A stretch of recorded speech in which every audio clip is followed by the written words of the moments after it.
Welcome back to He's a Giant, a pod about John Harbaugh's visit day and quarterbacks. I'm your host, Sal, with my co-host, Monty. What's going on, man? It was an exhausting day of Harbaugh watch. Harbaugh watch was interesting, starting out the day with, Doug analytics and posting the way to following airplanes, resulting in everybody else on Giants Twitter following the airplane of Steve Tisch, and continued some of the madness all day.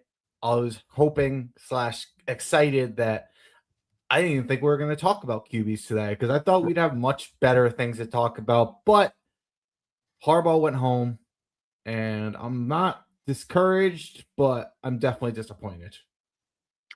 I think that is the general sentiment around Giants Nation right now, especially Giants Twitter. Shout out Ivan Base 718 if you don't follow him on Twitter. Hosted a day-long space, had over 5,000 people listening throughout the day, which is insane. We were on Harbaugh watch from the moment we got word that a plane had taken off from Teterboro and landed in Baltimore and came back. And we found out Harbaugh's interviewing and whatnot. But look, the Giants spent all day with him, and I understand fully all the concerns people have about the risk that he did not sign a contract tonight, that he did not agree in principle, yet at least as far as we know, there are rumors circulating, I will say. I should voice those. Several rumors that he did agree in principle to be the Giants' next head coach. I'll throw that out there.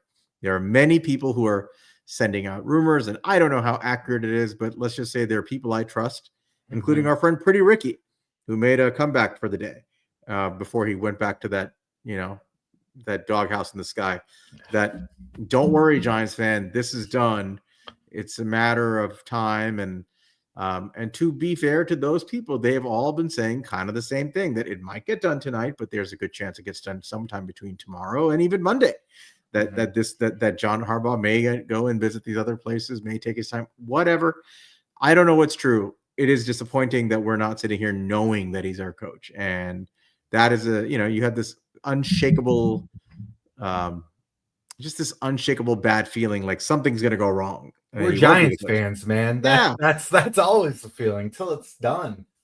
Man, I think one thing I was thinking about today after it kind of all died down and we realized it wasn't happening today. I think of what Dan Schneider always says on his pod, like, I'm not a source guy, but I heard some things. I think that's kind of the boat I'm getting into this point. Like, I've had people tell me who I trust a lot tell me this is done. I have people who have a lot of strong track record of breaking stuff tell me it's done. I had people who just are fans of the show who claim to have a really good source tell me it's done. And so many people within the same time period told me it's done. And then and the Titans are visiting tomorrow, which, say what you want. It might be close to done, but it's not done if Penn isn't the paper and people are visiting with them. So I don't know. It's not to say I like any of those people are wrong. They might have just jumped the gun a little bit, but yeah, I'm kind of over the source game right now. This has been it feels like miss after miss after miss with this shit. Well, let's talk through it. It could be, let's just say those sources, whoever they are, let's say they're right. And they did agree in principle to all the different components of his supposed demands, that he got the salary he wanted, $20 million or whatnot per year, that he got the money he wanted allocated for coaches, that he got the personnel control, that he has the proper chain of command dealing with Joe Shane or whoever in the front office, and he's got everything he needs, right?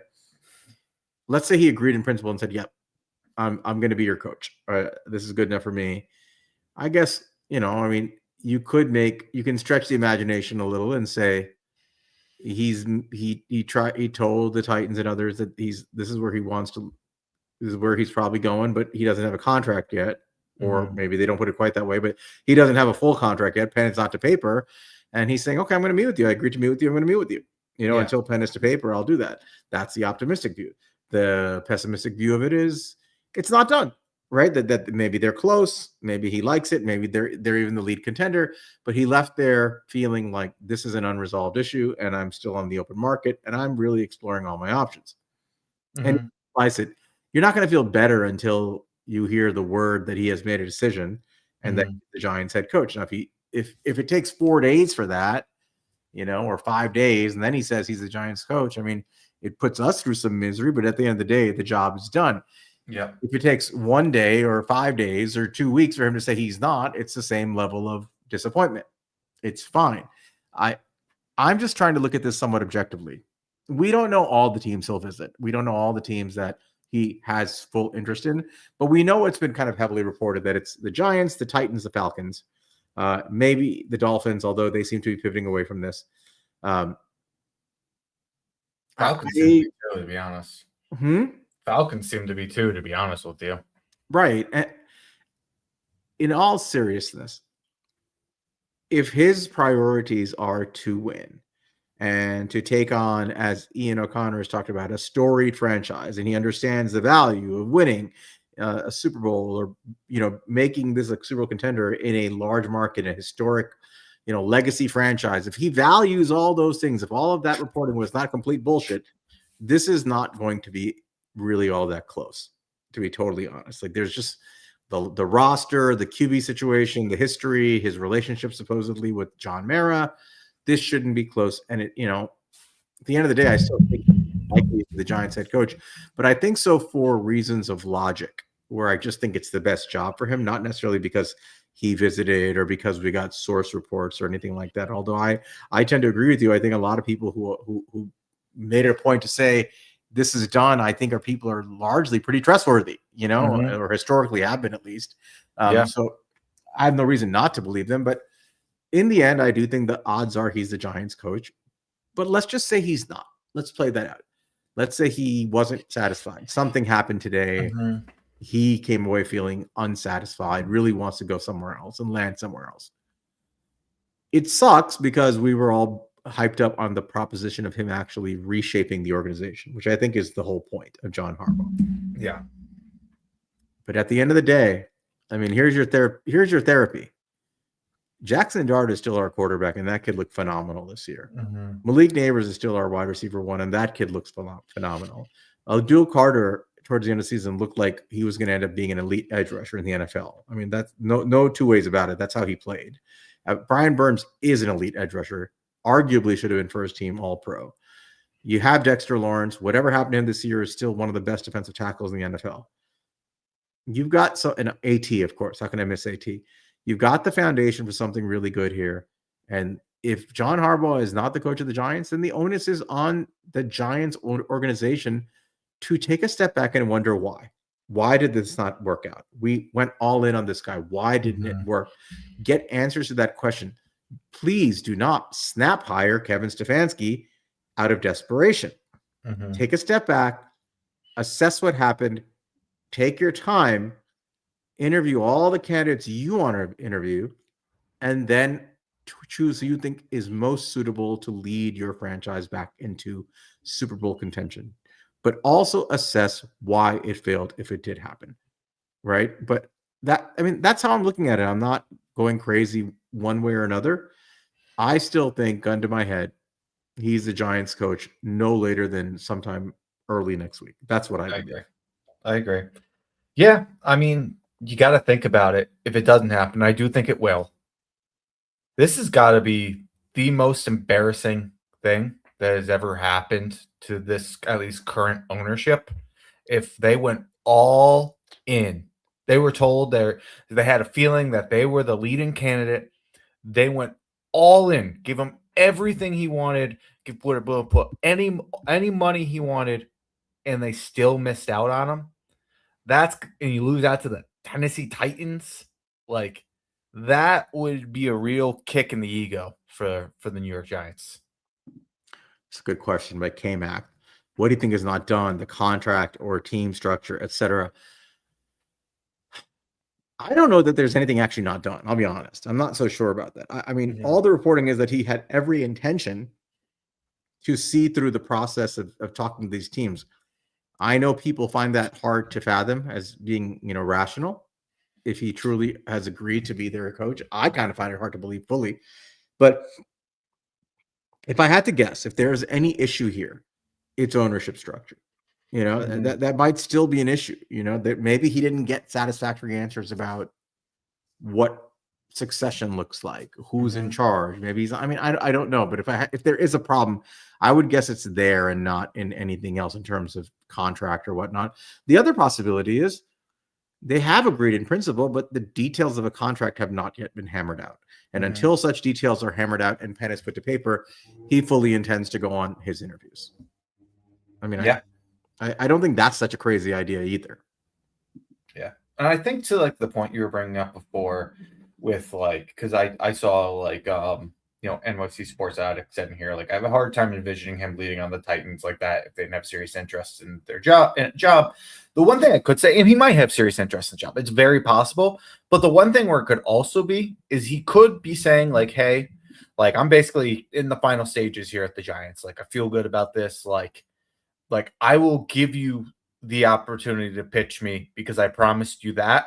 But like, I'm telling you with that in mind, and might just, they want the opportunity to give their pitch, even if they know it's like basically wrapped up, and see if they can change his mind. Yeah, we'll see. I mean, this soap opera continues. It's going to go on for another few days. Maybe it's over tomorrow. Maybe it's over tonight. For all we know, I have no idea.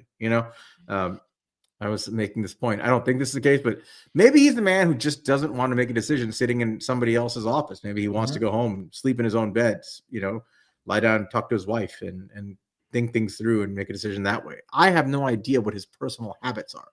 It's like a 30-minute flight from his house. It's not that big of a deal to go home and think it over. There's all sorts of possibilities. I understand the disappointment. I'm just looking at it from a logic standpoint. Of the currently available positions, I just have a hard time taking seriously the prospect that he would say no to this position and go to either Tennessee or Atlanta if his goals are the stated ones. I'll put it that way. I don't see how you get to your stated goals with those two franchises above the Giants. Anyway, that's Harbaugh watch. I mean, in the event that he's not our coach, look, Stefanski is probably their guy, but I'll say it again. There's a lot of unproven, but really, really qualified young coordinators. And some of those guys, like even Rob Saleh, who's had a chance before, maybe didn't get the chance he needed. A lot of guys out there who have talent, who are brilliant X's and O's people, who have been proven to be good leaders, highly regarded throughout the NFL. They're all out there. Nobody's taking a job yet. If your job is good enough for John Harbaugh, it should be good enough for a lot of these guys. And take your time and figure out who is the best candidate. Don't just jump on Kevin Stefanski, because he may end up being the best coach out of the batch, but I'm not convinced that he's the best candidate if they actually seriously consider everybody else. Yeah, look, I've advocated for Kevin Stefanski. He's probably my third on my list. I'd probably go Harbaugh, Kubiak, Stefanski.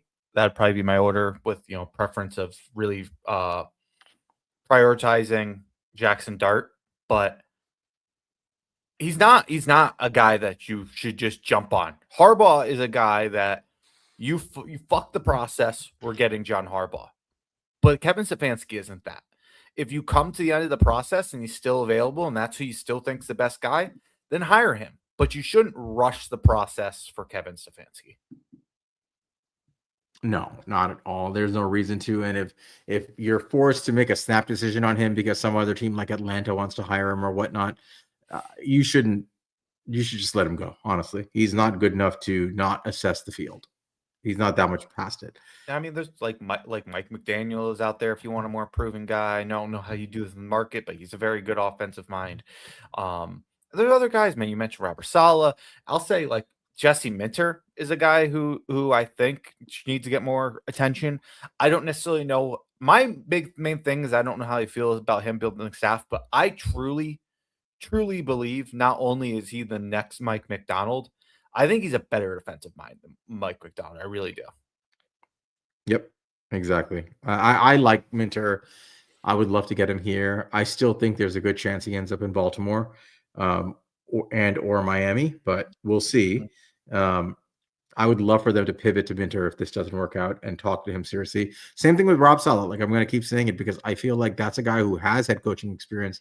I believe who might have learned a lot of lessons from his previous stint, is a premier defensive mind and would clearly give us access to some of the better offensive guys from the Shanahan tree. And that's a win-win for me. Yeah, you might be able to pull Mike McDaniel if he doesn't get a head coaching job. Exactly. So there are a bunch of guys out there that I would strongly consider before just jumping on the Stefanski bandwagon. But we'll see. Harbaugh watch continues. Yep, Harbaugh watch continues. Hopefully that's not where we're going. I still have a lot of positivity that this thing will be done. I haven't had any sign outside of him leaving that points me otherwise. So I'm just going to keep believing. Yeah, I don't think we're going to get any more updates tonight at this point. I think what you're probably going to hear is tomorrow morning there'll be some rumblings of stuff, probably about his impending meeting with Tennessee or whatnot, and then maybe after that we start to hear some thoughts. There's a world, I don't necessarily want to count on it, I don't think it'll happen, but there is a world that we wake up tomorrow and he's canceled his meeting with Tennessee and is going back to sign with New York. That's a possibility. Yeah, I mean, I think that's a possibility. I think, just like, this is a short flight. Tennessee to BWI is a pretty short flight. Nashville to BWI is not a very long flight. So I don't know what time they're scheduled to meet, but I imagine, look, if I'm guessing they would come in the morning, if they're coming to meet with him, they're not going to show up in the mid-afternoon. So I think that's something he would have to inform them tonight, most likely. And as we've not heard anything about that, I'm not assuming that's happening right now. I don't think he's going to get up at 6 a.m. and call them and say, never mind, don't pack your bags. I think this is most likely, he's either planning on meeting with them, which I still think he is, or he's letting them know tonight. Either way. And it's definitely a good sign to take away that he's making them come to him and he went to New York. Granted, John Mayer's health is probably a factor in that, but still. Yep. All right. That's it for that discussion. I think everything is on hold and pause until we get further clarification, unless you have anything else to add on it. No. We'll be back. Maybe, hopefully we get an emergency pod in here, but we'll see. We'll see about that. We'll see what happens. Let's go through this quarterback class. And yeah, I don't know why we're looking over quarterbacks. I felt the same way. But we have to, because that's our pod. We review every position group. This one was our least favorite position group to have to even painfully go through, especially given the timing of everything. But we did. And we went over 5 guys. And then one of those fuckers decided to go back to school today. Yeah. So he's off our list. So I want to talk about him real briefly. Yeah, you pitch him. Dante Moore of Oregon was kind of widely viewed as likely QB2 in this draft. Potentially QB1 to some people based on trades. I did a lot of film review on him. I didn't actually sit down and do the grading, but I'm pretty sure he would have graded out somewhere in that territory. Here's the bottom line about him.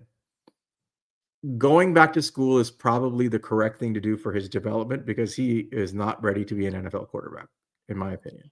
I think there's way too many low lows, too many missed opportunities, too many terrible throws in big spots, especially over the middle, too many, turnover-worthy plays. The highs are extremely high with Dante Moore. He's a big-time projectable athlete with a big arm, a lot of touch, a lot of speed. He's got all the prototypical traits you look for. He just doesn't have the starts under his belt. So from a developmental standpoint, going back to school is probably correct. But he would have made over $40 million guaranteed if he got taken second overall by the Jets.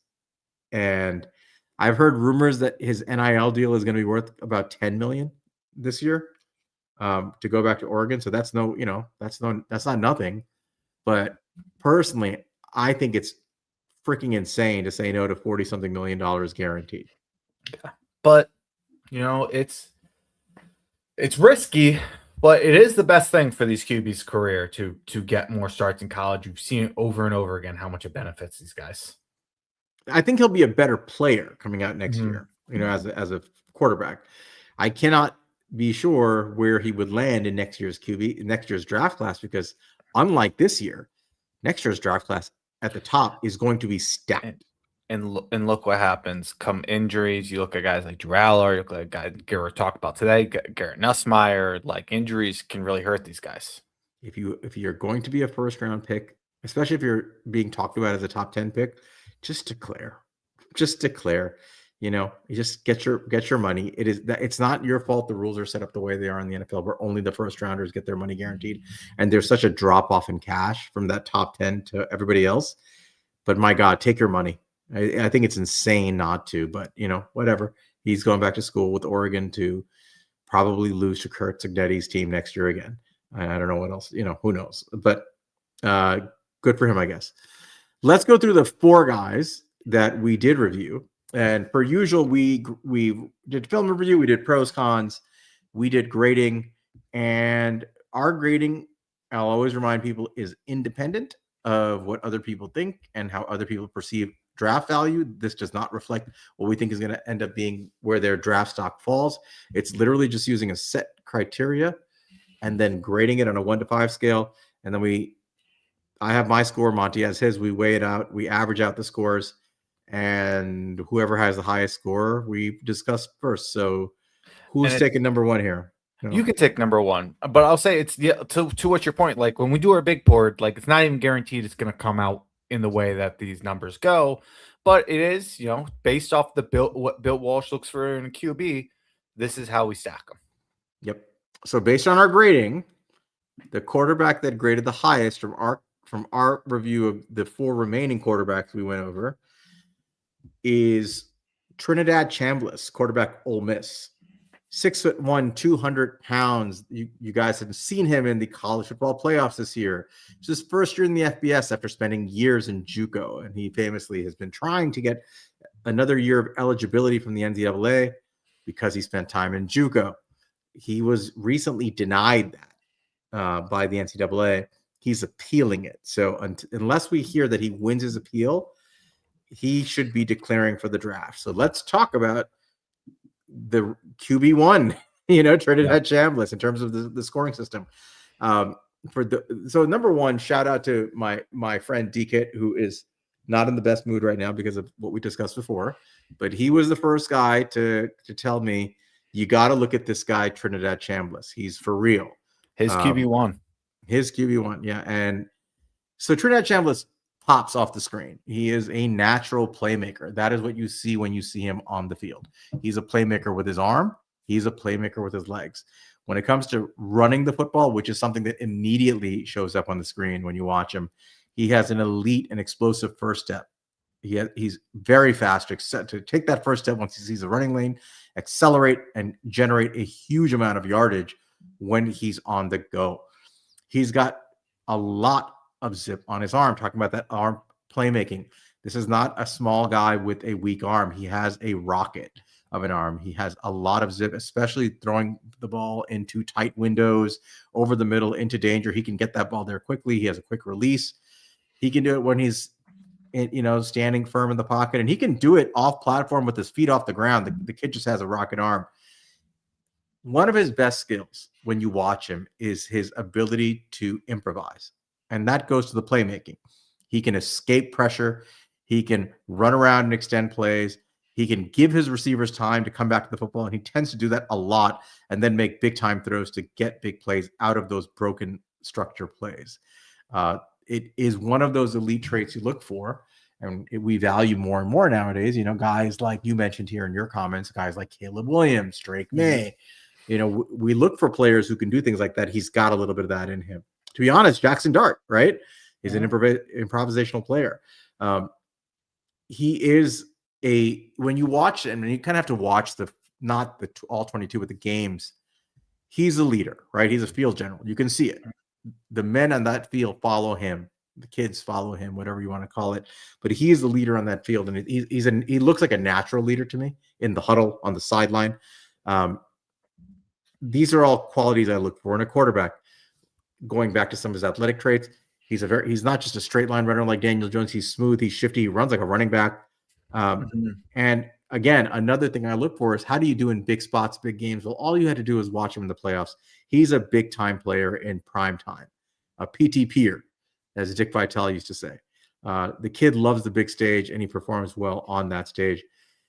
And like I mentioned, when it comes to his arm, he's got a cannon. He can make every throw on the field, deliver it anywhere. He can deliver it with speed, with velocity, with touch. He's got everything as an ability now.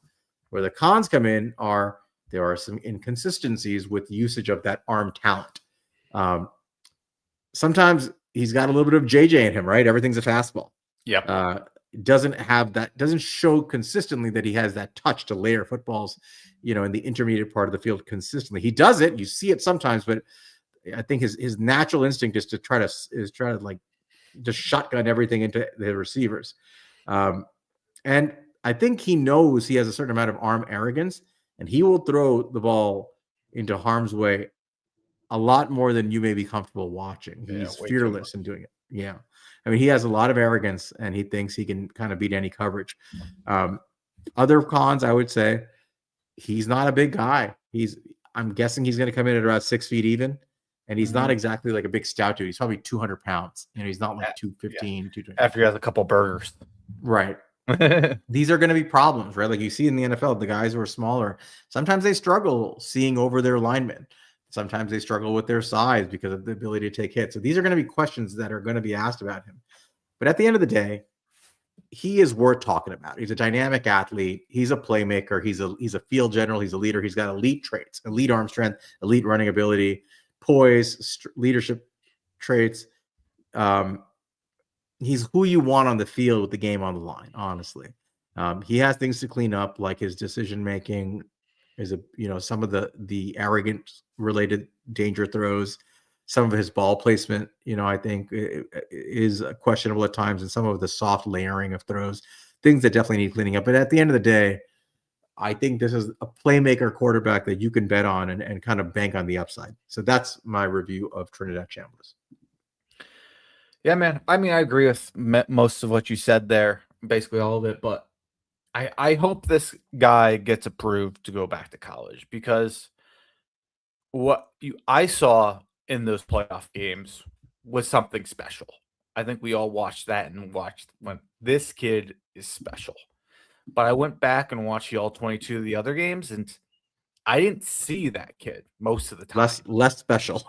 And I think with another year, he could show us that, and he might be able to do that more consistently. And we might be able to overlook the things like the size that you're talking about, but it's hard to overlook that when you look at the full sample size. And anybody who is really high in Trinidad Chamblis because of what you saw in the playoffs, I encourage you to go back and watch some of the regular season games. And it's not that he's bad. He's a traitsy guy. He has some really good traits, but man, his accuracy inconsistent. I saw constantly throwing behind guys and not allowing them to get yards after the catch. He's we talk about like door guys, doorknob guys, keyhole guys, and he's a door. Like you'll get it on you, but it's not going to be in the ideal spot necessarily. In the playoffs, it wasn't that case. He was money. He was putting exactly where it needed to be every single time. But man, he had a lot of arrogance with his throws. They weren't well placed, and it just not a lot of consistency play to play with him. But I just wanted to add that because I really do agree with everything else that you said. I think this is a guy who has an elite improvisation ability, great athlete, rumored to be like 4.4 type speed quarterback. Has all the arm angles, just a really, really fun college football player to watch. Yeah. Let's go to the scores. Yep. So first grade we looked at was mechanics. Speaks for itself. We both gave him a 3 out of 5. Next is the arm strength. We both gave him a 4 out of 5. Next is accuracy. You gave him a 2. I gave him a 3. I think I graded him more as a 3 because I saw it improve over the year and get much better in the playoff. I think some of what you're talking about was earlier in the year, but fair. Release, quick, short release, generates tons of power without a lot of movement. It gets a 4 from both of us. Touch, you gave him a 3. I gave him a 4. I probably shouldn't have. In retrospect, I think I was being too generous here. Yeah, a lot of fastball. He has touch though. Like, he has some really nice touch plays at times. It's just not there enough. And again, I'm looking at the most recent sample of the playoff games, to be honest, to be fair. He has a great touch in those games. Yeah. Processing 3. I mean, I think a lot of his stuff is just broken plays. So sometimes it's hard to gauge that, right? But, I didn't see any negatives there. Mental makeup, I think we both gave him a 5. This is where he excels. And he's tough as shit. In something last year, I went and combined it because I felt like we triple counted this last year. We had like clutch, we had resiliency, we had leadership, and really this is just kind of all of that into one. And I mean, he kills in every one of those areas. He showed up in the big game. He's a leader. He's resilient. He's everything that you look for from that standpoint. Mobility, you gave him a 4. I gave him a 5. I thought his running ability was elite. But I get it. 5 can be tough to get. It's borderline for me. He is a great athlete. He's a great runner. I think that, it's hard when I see some of the great runners like Kyler Murray and Lamar Jackson who've come out. I think you should give anybody a 5. I get it. Yeah. Improvisation, we both gave him a 4. So overall, he graded out really high. Our average score came out to like 3.72, and that's because I graded him higher than you by a little bit. But I mean, that's a good score. We see a traitsy good prospect there, and I think while he's not going to be taken QB1 by a long shot, even if he's in this draft, I think if you're betting on traits, you got to get over the size thing. That might be the big trait that we didn't grade, But if you can get over the size thing and he's adequate in your mind, a lot of traits to work with, and I'm going to be curious where this kid lands in the draft. I don't have a feel yet for where he's going. No. I think there are guys in this class who we're going to discuss who are going to go much higher than him, and I'm not so sure that they should. It's going to be fun to see if he does hit the draft. Yeah, you want to handle it? Go ahead. I was just going to say, before we move on, there's, just anybody who's watching and see this, if anybody's listening, we have the PFF grades, and he has pretty good numbers here. 84 passing grade, 81.5 intermediate, 95.7 deep grade, very good. No pressure grade, 86.1, and pressure grade is 67.3, which is actually really good for pressure grade. And a guy who has only a 12.6 pressure to sack conversion rate, really, really low. I think that the other ratio to look at is, the big time throw versus the turnover worthy play rate.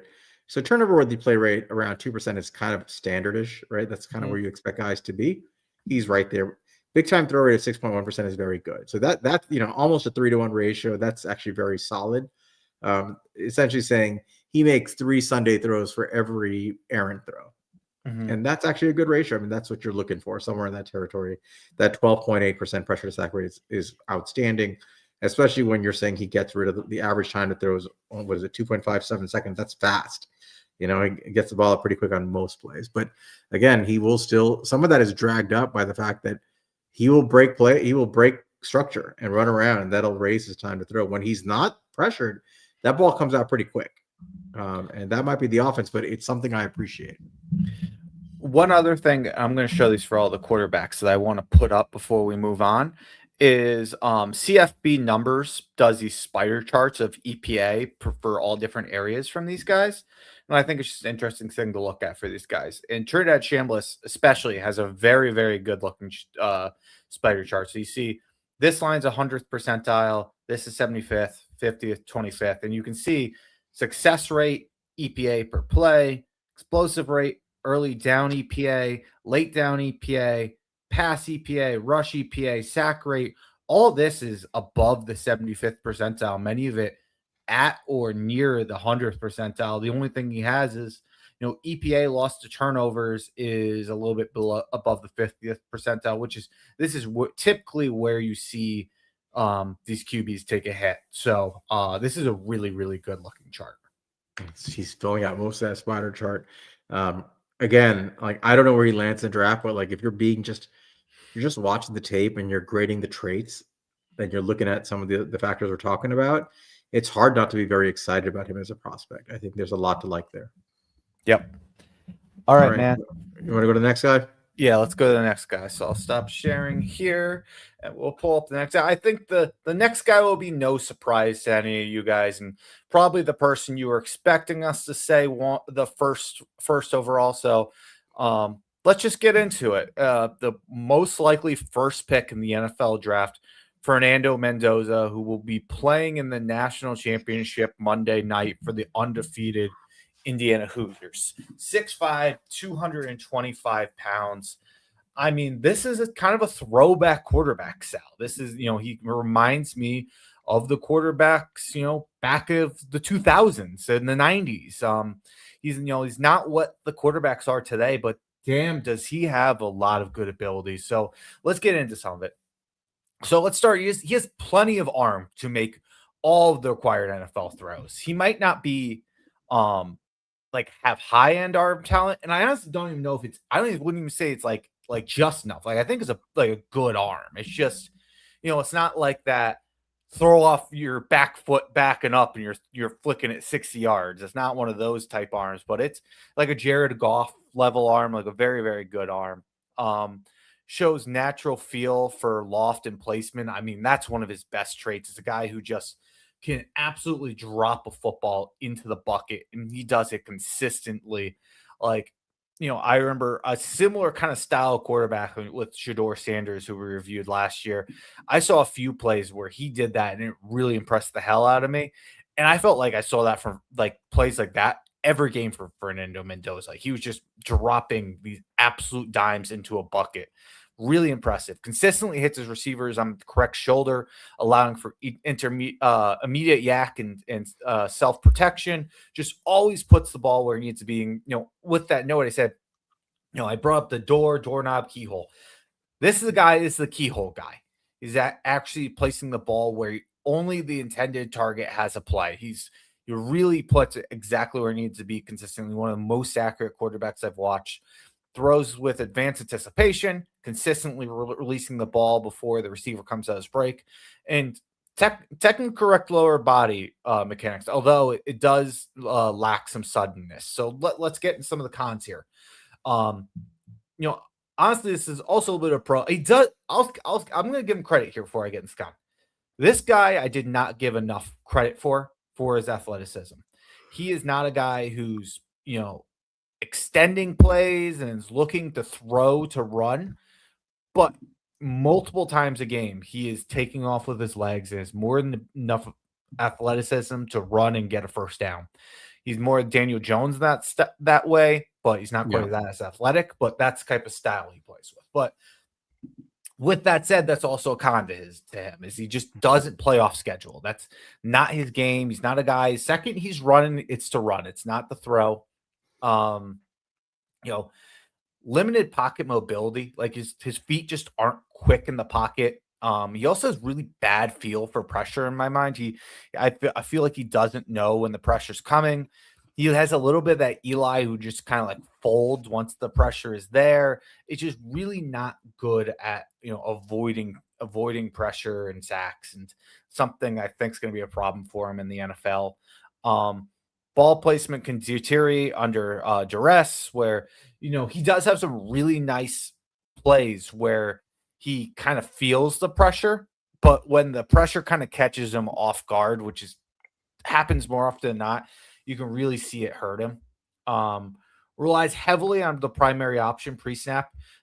I can't knock him too much on it. That's just the offense. It's college football, man. It's hard to knock these guys here, but in Indiana's offense, you do not see this guy turning his head, especially because he doesn't have that ability to improvise. He's not turning his head and working to the backside options. He's looking at his first and second read, and that's where he's going. It's not much to it. And yeah, I mean, that's really it. I mean, it's a really, really good quarterback. He's just limited physically. So I don't know. What's your thoughts, Sal? I think you got most of it. I mean, I think the summation here is he looks really well coached, technically very sound. There's nothing, I think we talked about earlier, when you watch him, there's no flaw in his game, right? There's no major flaw. There's no red flag.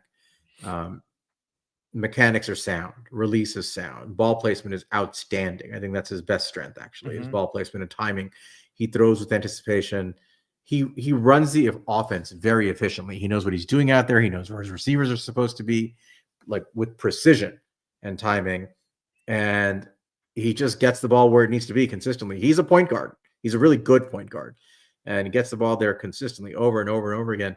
And, it's almost, I don't know if it's a testament to how good that Indiana game plan and offense is designed, or it's just him. But man, I feel like 90% of the plays you watch, it's snap, first read, balls out quick, it's in the receiver's hand, and that's it, the play's over, right? Wow. Like over and over and over again. And they just kind of tear you apart with that stuff.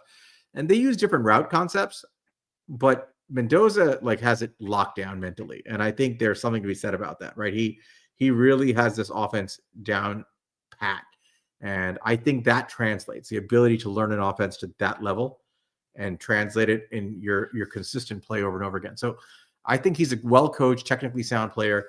There's no wow factor with him, right? Trinidad Chamblis has a lot of wow factors. Mendoza's wow factor is up here. It's his ability. I mean, you have to give him credit. He's walked into big games and won big games and performed great in those games. His I ball think that's placement. his ball placement. But you're not getting this real dual threat quarterback. He's not going to scramble and get you a lot of yards if the pocket breaks. You mentioned Eli, where he'll crumble. He reminded me a little bit of like a Ben Roethlisberger. I think he has a little bit more wiggle in him than Eli. Like he can run a little bit. Definitely. And I think if he gets a running lane and he takes off, I think he actually do something with it. But he's kind of like this big lumbering guy, and I think for the most part, running is not going to be a strength of his at the NFL level. I don't think we can project that. I think he's a stand in the pocket and deliver the ball quick, point guard style player. When you talk about comps, I mean, I mentioned Roethlisberger. I've thought about guys like Jared Goff, a young Jared Goff. I think think about that kind of player. That's probably what you're getting with him, and that's a good player. The question is he going to be an elite player, a top 5 type player? I'm not so sure I believe that. Yeah. I'll say the one thing to his athleticism is it's enough that you can't just play back and completely try to take away his passing lanes and be like, run if you'd like, because he can run and pick up that first down. If you just give him those lanes, he's going to take it and get it. So, that's a minimum that I need from these guys, and I think he has that.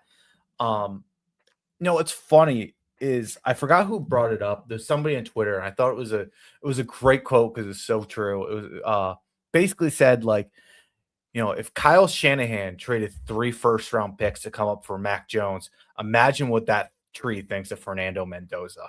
And it's honestly true. Like that tree probably loves it because he's gonna set these guys up for yak. He's all about anticipation, ball placement, timing. Yep. That's his game. They're gonna set up the reads for him. He's gonna throw it where it needs to be, and it's gonna be set up perfectly. He's gonna take advantage of the deep ball and put it in place. Like we say it every year because so many quarterbacks are built for like this Shanahan offense, but he is less what we would like to see in the Shanahan offense, and like the Aaron Rodgers types were like, man, it's so fun seeing this guy's this is an old school West Coast quarterback. He's old school. He's like Brock Purdy and Jimmy G. Like, I mean, in the best ways possible, right? Like, but those guys are really good. And that's why Kyle Shanahan loves those guys, because they're really good at processing, throwing with anticipation, timing, and ball placement. Like that's their strength. They understand the offense. They're rhythm type passers. He's good at that. He'll be immediately successful running an offense like that. I don't know who the coach in Las Vegas is going to be, because I think he will go first overall to the Raiders, is my guess. But I'm curious to see how they use him. But let's get to the grades on this guy, Monty, and then keep this then moving. Yeah. Mechanics, we gave him a 3. He's sound. Arm strength, it's good. We both gave him a 4. Accuracy, elite. We both gave him a 5. Release, you gave him a 3. I gave him a 4. I like how quick that release is for the most part. Touch, you gave him a 5. I gave him a 4. Probably could have given him a 5 here. Maybe I was being harsh. Processing, we both gave him a 3. Mental makeup, a 4. Mobility, we both gave him a 3. Improvisation, we both gave him a 2, because it's just not his game overall. Graded out as a 3.55 for both of us. Solid player. No, it doesn't. Again, the traits, other than his accuracy, nothing is elite, right? From a traits perspective, but he's a big kid. He's like 6'5". He's strong, sturdy. His mental makeup is outstanding. I think that this is going to be a good NFL player. I would bank on a floor of success for this kid that's rather high, probably like a top 15 quarterback. I just worry about him going the wrong situation, and the Raiders feels like a wrong situation with that offensive line. The Jets would be the right situation for him. Jets would be perfect, but he's not going to the Jets. Yeah, but I don't know. Get the right coach in there. Maybe he'll be fine.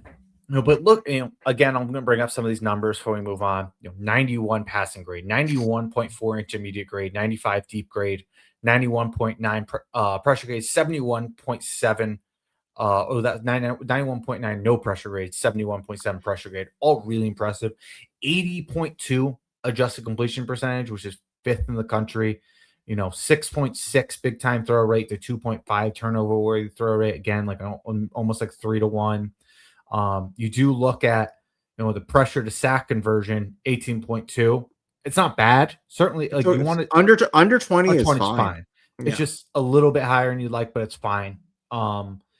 The other thing I wanted to bring. Do you have anything else you want to add with the as far as these numbers? No. Okay, so the only other thing I want to do is again do the Spire chart before we move on. And again, really impressive numbers when you look at this. So again, it's from CFB numbers.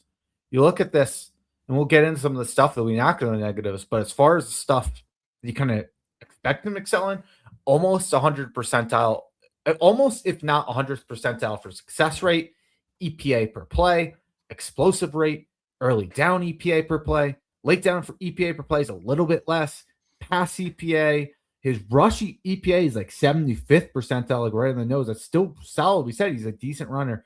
His sack rate is down like probably about 40th percentile. That's pretty low.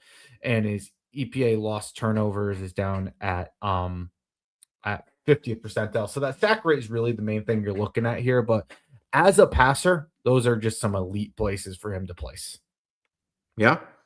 I mean, it's a good bet. Again, good bet for solid success in the NFL, honestly. I mean, yes, a situation always matters to some degree, but I think he's a sound point guard. He's like a high-level point guard, and I think that's going to be a successful quarterback in the NFL.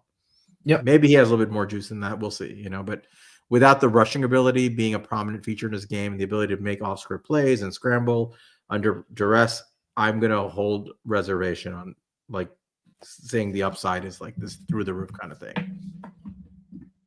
Yep. All right. Let's see. Who did we have graded out as 3? It looks like Raekwon's boy. All right. I get to do this one.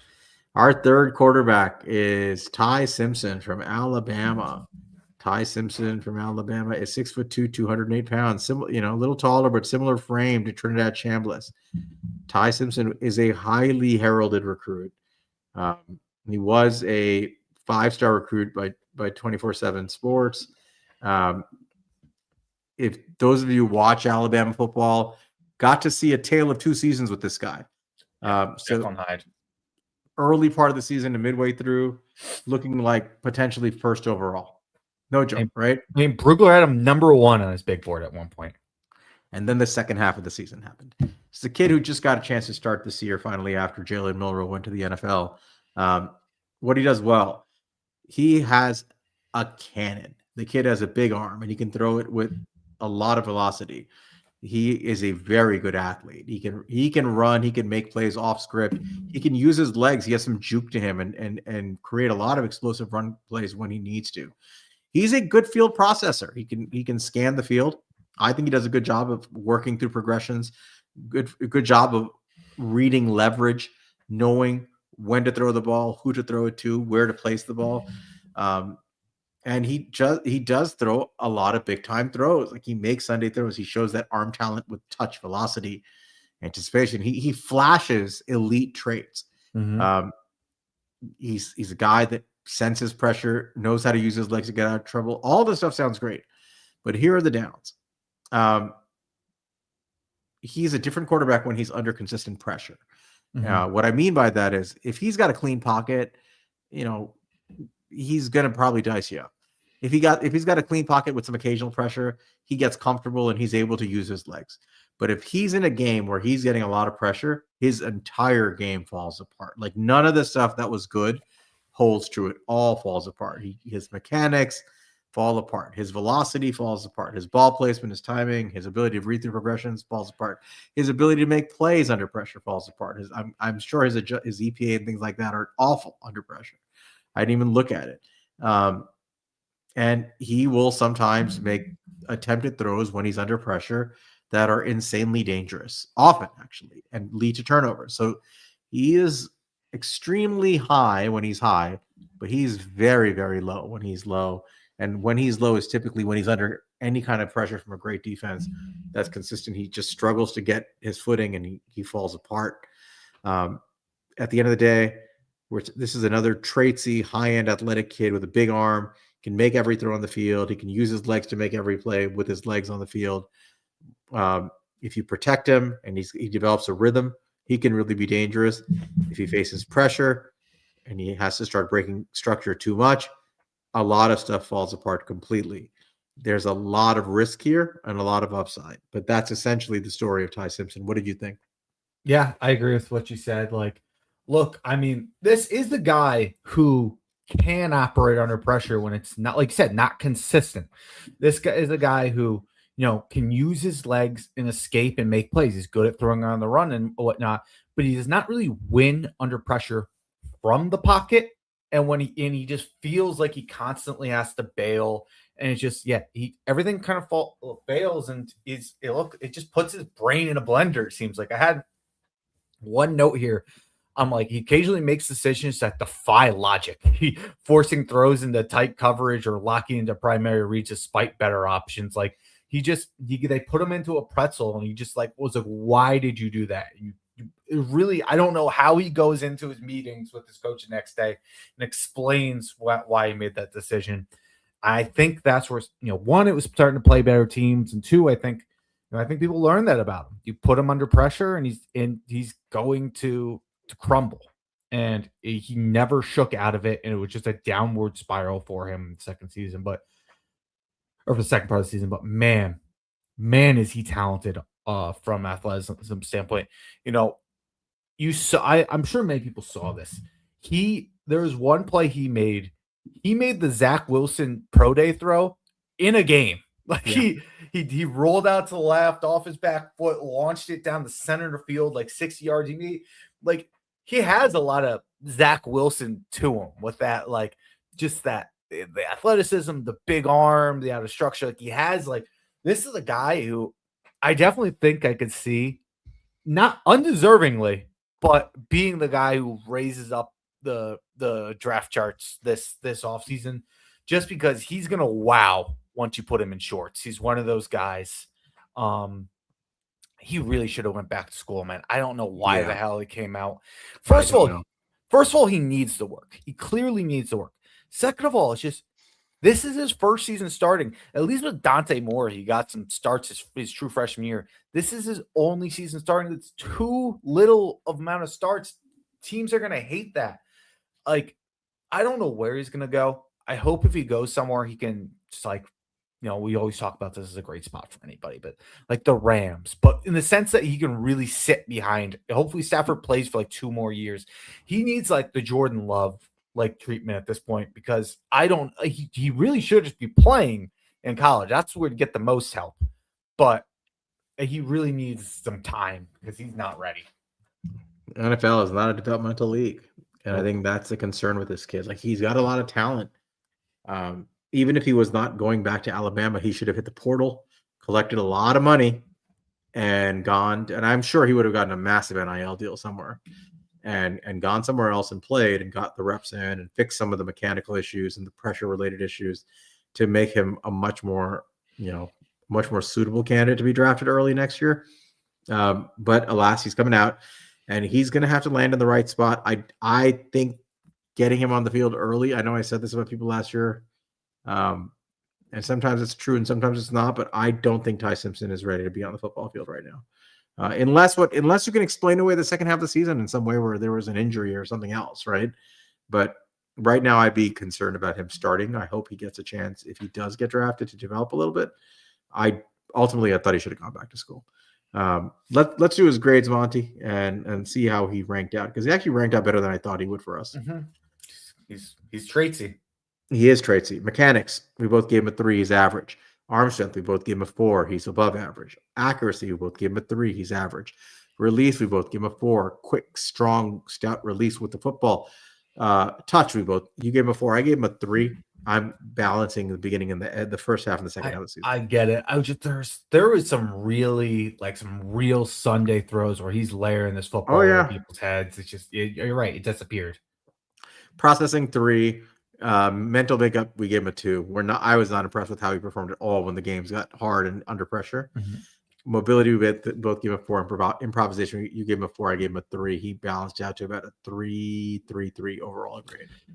Yeah, and I'll say to like the processing, like there's part of me that want to give him 2, but because sometimes it just it wasn't there. He got sped up way too much. But there's other parts where it's like I saw him working all the way to the backside of his reads more often than I see like most of these college kids. I'm like, that was good. Like, good job, Ty. But yeah, it was hard with him.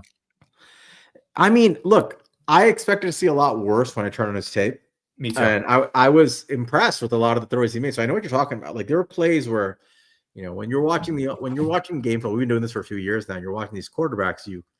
You get to the play, you pause, you look at the offensive alignment, you look at things like where is their motion, where is it going? You look at the defensive pre-snap alignment. Then you start and you see where the route concepts are going. You see where the safeties are rotating and what the post-snap defensive alignment is and what the route concepts are. And you pause and you take a look. And this is not how, and obviously in real time, this stuff happens in a split second, but for film review, we do stuff like this. And you kind of see, all right, well, this guy's covered. This area is taken up the field. There's guys drifting back here. Here's where there's going to be a place to throw the football. I think here's where somebody has leverage. I think this looks like the right throw. And more often than not, when we were charting these things, I found that he kept making the right read, right? Like, he would go through the progressions. Yep, this is the guy with leverage going to an open spot. I'm getting the ball to him. I was actually very impressed by that ability when he was good, when he was not pressured. When he got pressured, all went to shit. None of that mattered anymore. Yep. So, I mean, that's the bottom line. I think Tracy, you think he goes in the first round? Because I think that's the big question. I want to say no. But it wouldn't surprise me if he was like a riser in the draft process. He fits that mold. I think he's going to go in the third round. Yeah. I just have this. I hope for his sake he goes in the first, but I think people will look at his lack of game starts and his performance down the stretch and be like, he doesn't have the reps, he doesn't have the starts, he finished really awful. I don't know if I can, which quarterback is the real quarterback, right? I don't have enough tape to justify being the good one. And I think people are going to say, you're talented, but I'm not spending, a top 50 pick on you. And I agree. I think he's going to fall. That's my guess, but we'll see. That's what should happen. But also there's no Dante Moore in this class, so we'll see. Yeah, it's interesting. The lack of supply will definitely, affect their value. But that's Ty Simpson. So let me do the numbers real quick. So with him, 81.4 passing grade, 92.9 intermediate grade, 90.1 deep, 91 no pressure grade, and then, as we talked about, 45.7 pressure grade. Definitely fell apart there. 6% big time throw rate to 3%. Turnover worthy throw rate 2-1. Definitely not as good as some of the other numbers we saw the last guys we talked about. He's 12th in the country in screen yards. Use a lot of screens over there. 2.95 average time to throw. You want to be under 3. You prefer well under that, but that's okay, but you want to be lower than that. So again, 18.3 pressure to sack rate conversion. So it's fine. Just I'm again a little bit in the higher end. Do you have anything else you want to point out from these? Nope. I think the numbers support what we saw in the film.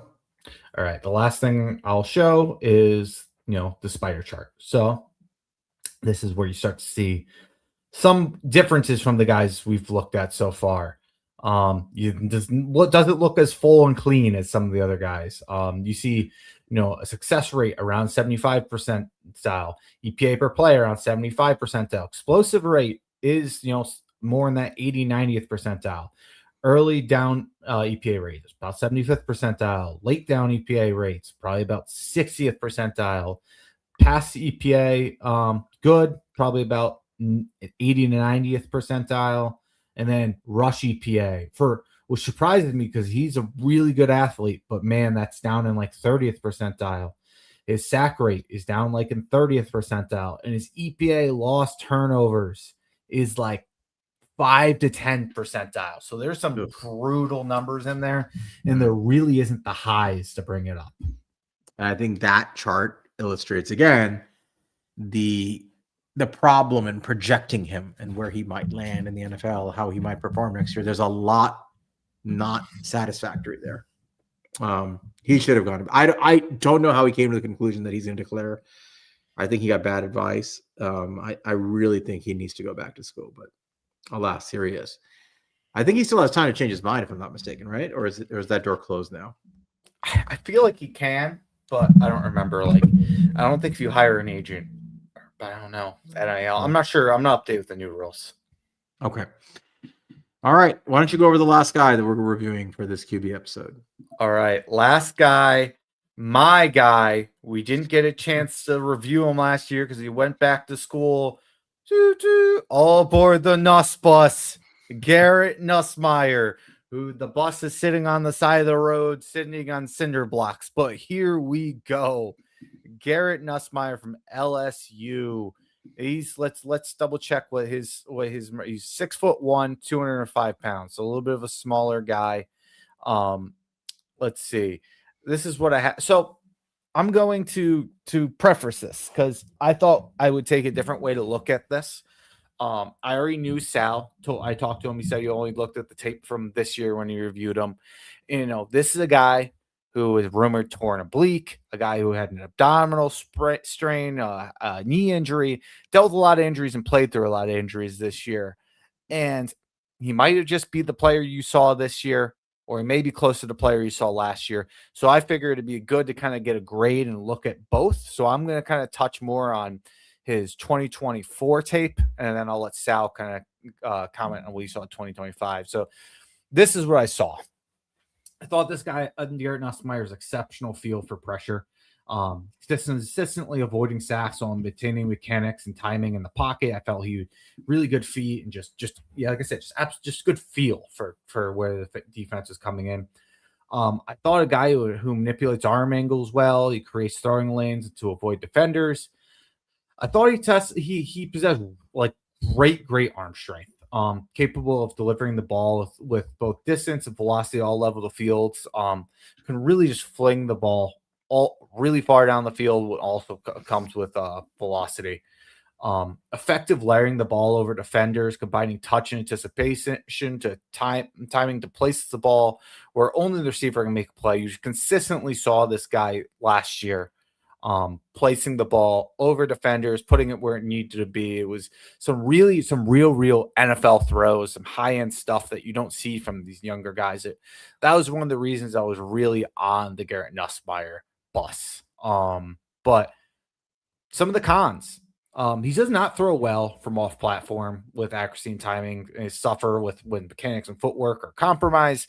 That's just not his game. He can do a little bit, rolling to the left, a little bit backing up, but he's not a guy who's really making those off platform throws. His performance can fluctuate from play to play and game to game, and I think that's being generous.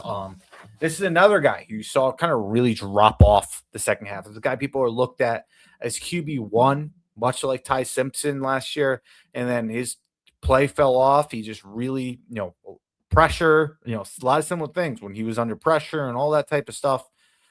Consistently, it just really kind of fell apart for him. But there was enough positives that people thought he would take the step this year, and it just didn't happen. Limited mobility, really a threat to gain yards on the ground. I mean, look, there's two ways to look at this guy. Like, there's the way that looks at it where, this guy suffered when things got tough, when he's consistently under pressure. A guy who maybe the pressure, maybe the lights were too bright for him, all that type of stuff. But then there's also the guy who played through injuries all year for LSU, the guy who they gave the number 18 to. So yeah, I mean, there's some good and some bad to this guy. but it's questionable, and this year was not 2024. So don't you get into that, Sal? A tale of two seasons.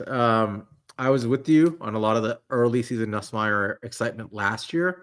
And a lot of the stuff that's traitsy, I think, did not change. Like he has natural arm talent. He's got a quick release. He can pretty much put the ball anywhere on the field, and he does it without much effort, right? He can sling it with velocity. He can layer it deep. He can layer it over linebackers. He has a tremendous amount of arm talent. That's no different than before.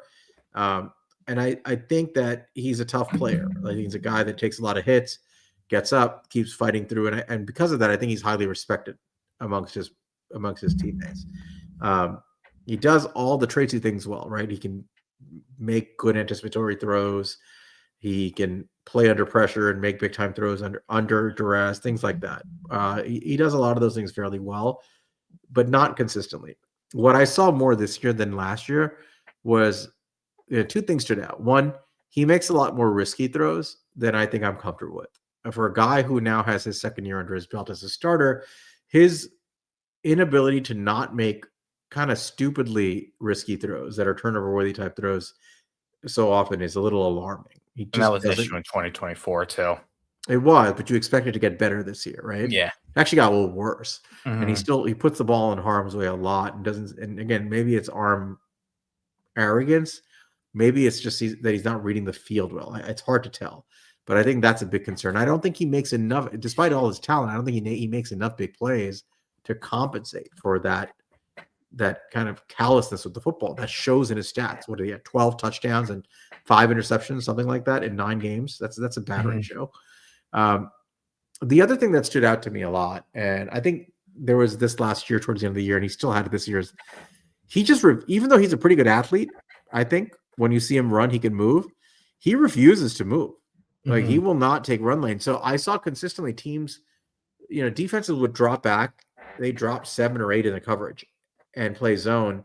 And they've just got every segment of the field covered with somebody. And they're daring you to run. Yeah, and he's got huge run lanes in front of him. I mean, massive run lanes, literally on like 3rd and 5. And there's like a 10-yard run lane in front of him where he can just walk in and take the first down.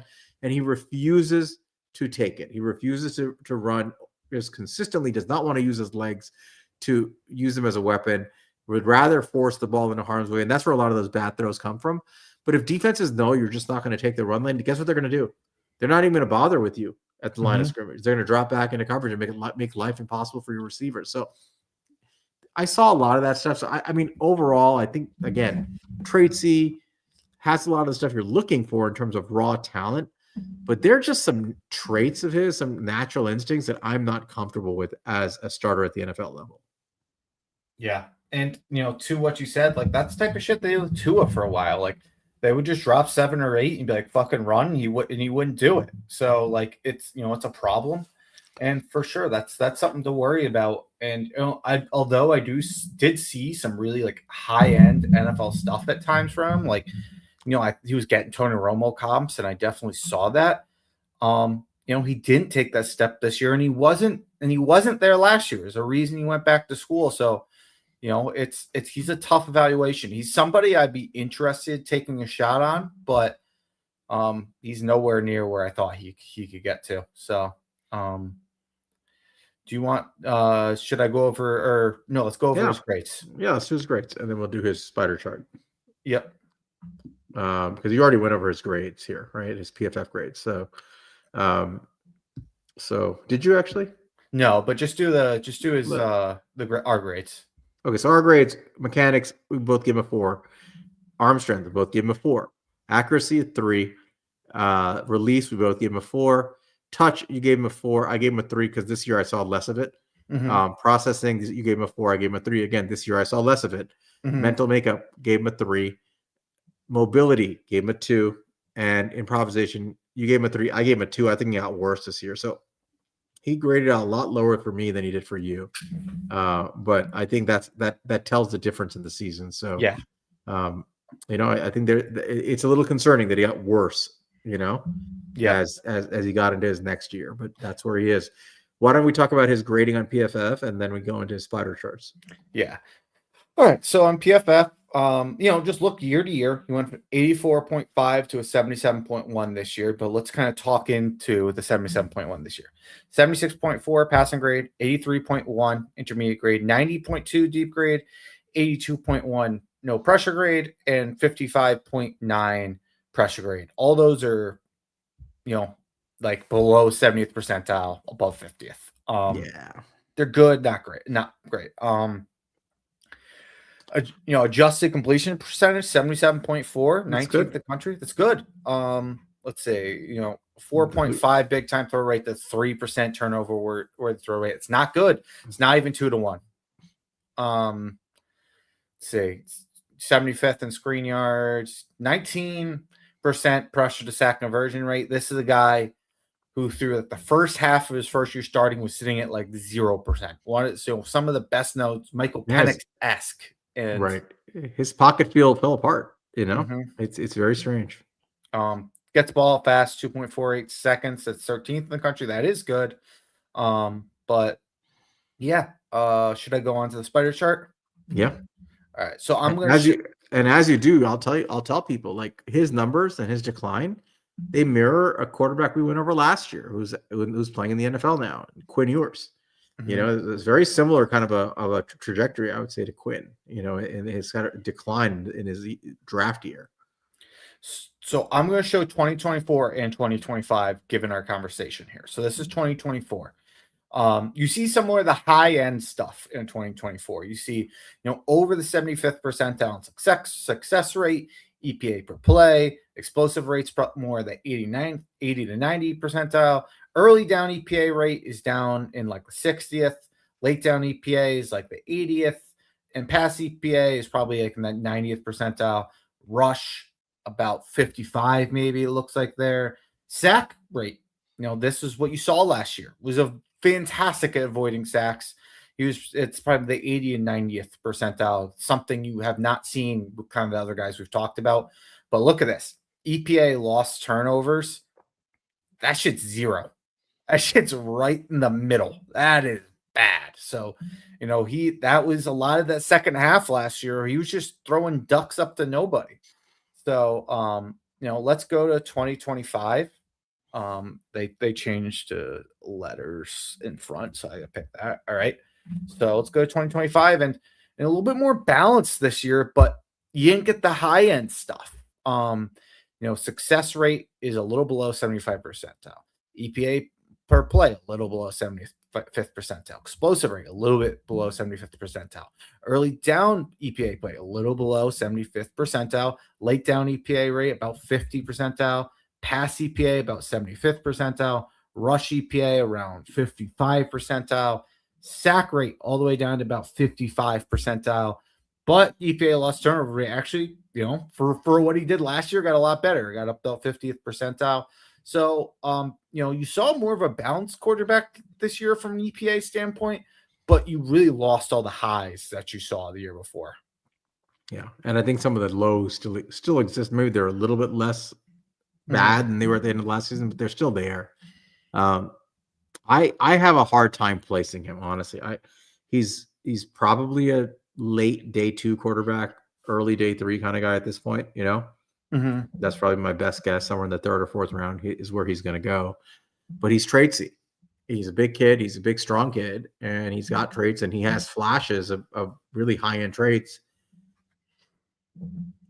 I don't know where he's landing, but I think somebody's going to take a shot on him to be a backup and see what happens, basically. And could you see a team like Philadelphia taking him, and sliding him behind Jalen Hurts and saying, let's see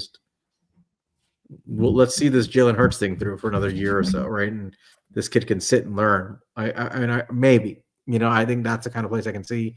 His dad is a coach in New Orleans, and maybe New Orleans takes another quarterback. We don't know. But I have a hard time placing him as a starter anywhere. What about you? Yeah, no, I agree with you. I mean, I think he's a guy that, I'd be willing to, take a shot on if I needed a quarterback and be like, hey, maybe this guy can be more what I thought he was last year and see what I have. But at the same time, you can't. I'm not counting on that. Yep. All right. So that's the 5. I mean, it's 4 that we reviewed intensely.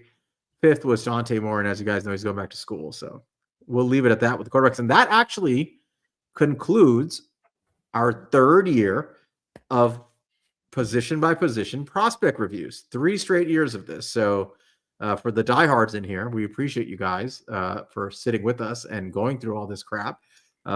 It's interesting.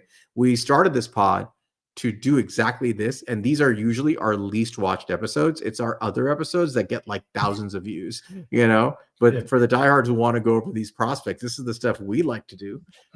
Just it's a little bit unique and the most effort we do, a lot of work. So thank you, DKid, for this. I know he means this as angry as possible, so we appreciate you. But that is 3 years, and I am proud of what we've done. It's a lot of reviews. We've gone over a crap ton of players. Before we close it out, let's we got a big game coming up Monday night, the national championship game in Miami Gardens, Florida. Number 1 in the country, Indiana, squaring off against number 10, Miami. And Miami has not played like the number 10 team. They have been a just juggernaut on defense, a powerhouse. Though Trinidad Chamblis tested their resolve right to the end last week, really pushed them to the brink.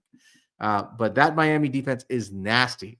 When you watch them, man, you hear them hit people. You know what I mean? That sound, you can tell they're like really fucking people up. That's what that Miami defense does to people. That's a sick defense, and they have a great run game. Obviously, they have some NFL level prospects. Francis Maui-Noah, their right tackle, is a monster, and he's been a road grader for them in the run game. But Indiana is right now looking like a juggernaut, and they're just so balanced and so well coached. Beat the living dog shit out of Alabama 38-3 a couple of weeks ago. Last week against Oregon 56-22. What do you got in this one? I can't pick against Indiana, man. You could bring up talent all day. I mean, Miami has 2 guys that I'm considering with that 5th pick. I know we don't need edge, but man, do I love Ruben Bain. I think he's the best player in the country.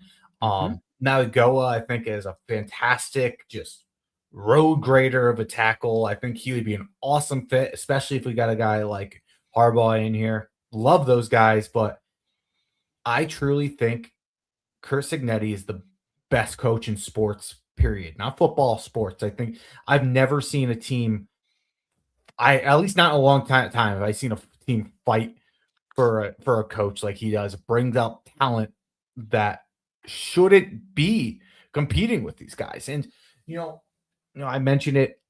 He broke the bye week curse, and not only broke it, played Alabama and kicked their shit in. And then he came back the next week and kicked the shit out of Oregon. I mean, like this. Even worse, actually. They're not just winning. They're kicking the shit out of these teams. And I know that, Miami has some better players. They have more. They're more physical than the teams they've played. I think it'll be a better matchup than what we've seen. At this point, I just have to expect Indiana's going to kick the shit out of anybody they play, though. They're just so well coached. Every player on that team, every play of the game knows exactly where he's supposed to be, when he's supposed to be there, and knows his assignment perfectly. I mean, they're so well prepared, and it's just tough. And you see them like the first quarter is kind of like back and forth a little bit, and then they just take off. They just grind people down, and they're tough to pick against. I will say, Miami's defense is like nothing they've seen so far. And sometimes when you face these elite defenses, they can completely throw your entire game off. So there's a chance that Miami comes in and they're flying on defense and completely rattle Fernando Mendoza and that offense and change everything. So I think their one chance to win this game. And they have a good run game. But if this gets to be a game where like Indiana gets in their rhythm, as we talked about Fernando Mendoza, right? Gets in rhythm, quick pass, perfect placement, quick pass, perfect placement, driving down the field, touchdown. If this gets to like a point where you need to shoot out to kind of stay with them, you're going to fall apart. Like, I don't know who can keep up with them because then their defense is going to punish you too, and it's very hard. So yeah, I'm with you. I'm taking Indiana in this game. I don't think I can pick against them here, and I think it would just be the final and perfect, cherry on top of this pie, right? Like at the end of the year, Curt Cignetti deserves I don't know how many awards if they finish this off and win the Natty. So Yeah. I think they're going to win. I think it's going to be a fun game. Again, I think Miami does have a chance. Not a lot of people are giving them a chance. I think their chance is, just dominate on defense and run the shit out of the football and take it to them that way. But let's see what happens. But that is Monday night. I have a question for you. And it might just be a silly question to ask, but I'm just curious. Do you think there's any chance that they are well coached enough that they could go in and shock the 2019 LSU Tigers? I was thinking the same thing. Because I was thinking about them, they remind me of the 2019 LSU Tigers. Not from the talent. Right. Not from an offensive, not the talent, right? No. Not the talent, and obviously not the quarterback. Like I wouldn't compare Joe Burrow that year to Fernando Mendoza, but they don't have shit on everyone. Right. They don't have Justin Jefferson or Jamar Chase and all those guys. But they kicked the shit out of everybody, and they got better as you remember the playoffs as it went on. They were just, they didn't really have a playoff format then, right? It was just like 2 games, I think. But I think it was 2 games, yeah. But as the season went on, they just got better and better and better, and just kicking the shit out of everybody. And then they just blew the doors off. Who was it? Was it Georgia in the title game? I can't remember who they played. They played Clemson. Or was it? It was Clemson, right? They remind me of that kind of team. Do I think they would beat that team? Ed Orgeron's team? No. I think that team just had way too much fucking firepower. And Joe Burrow was so good. That was the best quarterback play in the history of college football that year. I could see them going into that game and be leading at halftime and LSU being like, what the fuck just happened? And then the talent takes over. Yeah. But just be like, all right, guys, like we're better than this. We got to come out and then just win the second half. And Ed Orgeron's team was really well coached too. They weren't just talent. They were the combination of the high level elite talent prospects plus great coaching and preparation. That's why they were such a juggernaut. I think they would have like a bit of I agree. They'd jab each other and to a draw for a little bit. And then LSU's talent would just take over. And I don't think Indiana could keep up with that team. But you're talking about an all-time team in that 2019 LSU team, right? I was just thinking about that. But yeah, I think the talent still wins. But that's how good this Indiana team is. Like that you can have that conversation. And I think give them their flowers. They got to finish it, right? If they lose, it doesn't matter. Then Miami wins and that's that. But you got to give Curt Cignetti his flowers. This Indiana, it's a freaking basketball school. And he's turned it into like a team that's on the cusp of winning the college football national title undefeated. Just unbelievable stuff. So definitely tune in Monday night for that game, folks. All right. I did this late, but if you're listening and paying attention still, please like and subscribe. Thank you for helping us get over 1,000 subscribers on YouTube. But if you haven't subscribed yet, please hit the subscribe button. Make sure to like every episode and share this episode and all of our episodes on social media. You can find us on Twitter at He's a Giant Pod. You can find Monty at MONTECRI5TO. And you can find me at Queens_guy. After this episode, we're going to get back to just Harbaugh watch, and coach watch. And we're going to start getting into the fun stuff, right? We've done the work. Now it's time to talk about the Giants offseason. We're going to be talking about that. Obviously, coaching stuff comes first. If we do get our guy, we're going to be talking about coordinators and other such things coming up. So stay tuned, and we're going to be bringing those episodes to you guys. Do you have anything else before we close this out, Monty? Yeah, real quick, I just want to address a couple things in the comments before we head out. One, Chris Rossetti dropped "Wake Up, Babe." Newey and O'Connor article dropped, and yeah. I took a quick look while we're here. It looked like a lot of just what he said already, but I want to throw one quote at you that I saw here that I thought was interesting. Ask before the meetings to handicap the chances that Harbaugh would sign with the Giants before leaving the building and cancel his Titans meeting. One connected NFL source said 0. Closest 0, and that has nothing to do with the Giants. The source said Harbaugh felt the need to meet with at least one other finalist before making his decision. So something to keep in mind. And the only other thing I wanted to, thank you everybody for all the compliments and whatnot we were calling out. But shout out Callie, New York Giants fan, but they love her. She loves her work, but also says our buddies are freaking out about Harbaugh. So maybe we're about to join Yeah. them and freak the fuck out with them. Why not? Who needs sleep, right? We love you guys. Seriously, you guys are the diehards, and we do this for you, and we enjoy it. We obviously don't make any money off this. We're not that popular, but we enjoy doing this stuff, and it's our hobby. And we're gonna keep this going. Hopefully, our episode next week is talking about our brand new coach and all the cool stuff that's coming with it. But until then, go ahead. And we can start connecting the right prospects to these guys. That's the fun part. Oh yeah, we're on that for you guys. We got the right players to mix and match. Yeah. Some of the draft stuff that will come up, Senior Bowl's coming up. We're gonna start doing a deep dive into our big board and digging deeper into like the top 150 prospects if we can get that far. Probably more at least interactive stuff, and we'll get a lot of fun ideas. It'll be fun. Last year, a lot of people gave us some suggestions to go over a few players by position group, and we did that, and that was a lot of fun for us to just like really focus in on one or two guys per week sometimes as part of our episode. So we're going to do all those things and mix it in, but please stay tuned. We're going to be back here next week. Until then, go Giants, go get your coach. Go Giants, go Harbaugh. Go Harbaugh. See you guys next week.